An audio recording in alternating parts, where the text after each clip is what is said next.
بسم اللہ الرحمن الرحیم۔ السلام علیکم ورحمۃ اللہ وبرکاتہ۔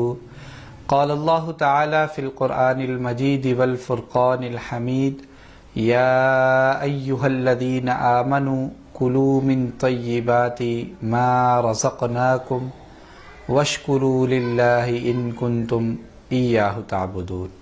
سامعین و ناظرین، رمضان المبارک ٹرانسمیشن میں گزشتہ 2 ویڈیو میں اعمال کی قبولیت کی شرائط کے حوالے سے چند شرائط قرآن اور حدیث کی روشنی میں آپ کے سامنے پیش کیے تھے۔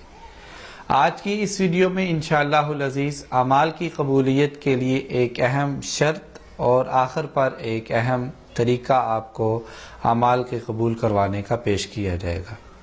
سب سے پہلے میں آپ کے سامنے شرط پیش کروں گا۔ شرط یہ ہے کہ ہم نے حلال کھانا، حلال پینا اور حرام پہننا ہے۔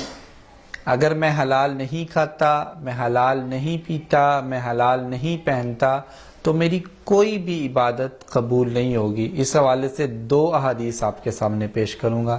پہلی حدیث جس میں رسول اللہ صلی اللہ علیہ وسلم نے ارشاد فرمایا، اگر ایک انسان ایک حرام کا لقمہ کھا لیتا ہے، اللہ تعالیٰ 40 روز تک اس کی کوئی عبادت قبول نہیں کرتے۔ اور ایک اور حدیث جس میں نبی صلی اللہ علیہ وسلم نے فرمایا، ایک انسان دور دراز کا سفر کر کے جاتا ہے اور اس کا چہرے بھی غرد و غبار سے بھر جاتا ہے اور اس کے کپڑے بھی بھر جاتے ہیں، اور وہ جب دور دراز جاتا ہے تو اپنے ہاتھوں کو اٹھاتا ہے، یا رب، لیکن اس کا کھانا، اس کا پینا اور اس کا پہننا اور اس کا پینا یہ سارا حرام کا تھا، اس کی پرورش حرام کی ہوئی ہوگی۔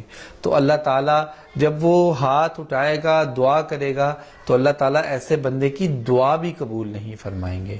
تو اس لیے ہم نے اپنا کھانا، اپنا پینا، اپنا پہننا ہمیشہ حلال کا رکھنا ہے۔